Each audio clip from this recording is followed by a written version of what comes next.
Banjara hills పెద్దమ్మ తల్లి గుడిని ప్రభుత్వమే కూల్చింది కావాలని, ఈ ప్రభుత్వం హిందూ వ్యతిరేకి ప్రభుత్వం అని ప్రతిపక్షాలు చెప్తున్న పరిస్థితి ఎట్లా చూస్తారు ఆ వ్యాఖ్యల్ని?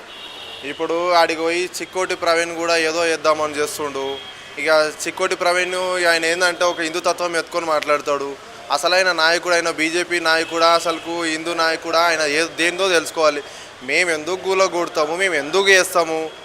ఆడ గవర్నమెంట్ ల్యాండ్ ఉన్నది కాబట్టి అమ్మవారిని మంచిగా కడదాం, మంచిగా మా ముఖ్యమంత్రి రేవంత్ రెడ్డి గారు నాయకులైనా పెద్దగా కడదామని చెప్పి మంచిగా సెట్ చేద్దామని చెప్పి అనుకున్నారు. కానీ బీజేపీ నాయకులకి ఏంటంటే మత సిద్ధాంతంతో మతం అడ్డం పెట్టుకొని మత రాజకీయాలు చేయడం బాగా అలవాటు అయిపోయింది. కొంచెమన్నా సిగ్గుండాలి కదా బీజేపీ నాయకులకి.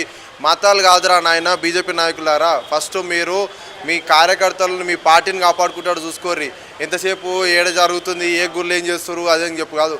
మీ దమ్ముంటే మోడీ గారిని ఇటుకొచ్చి ఆడ మరి ఆ మసీదులు అవి ఇవని చెప్పి మీరు ఇవని చెప్పి కాంగ్రెస్ పార్టీ ఏం చేయదు, మసీదులను కూడా కొట్టదు, ఓన్లీ హిందూ దేవాలయాలను కూడా కొడతారు. మేము హిందూ దేవాలయాలను మసీదులను ఏవి అన్నిట్లను గౌరవిస్తాం. మేము మతాలను ఏ వీటిని కించపరిచే విధంగా మేము ఎప్పుడు మతాలను అన్నిటి కాదు.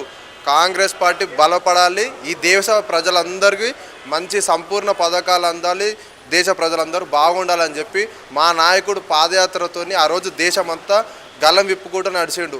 మత రాజకీయాలు వేయాలంటే మేము ఈరోజు ఈ స్థాయిలో ఉండకపోయేటోళ్ళం కాదు. మేము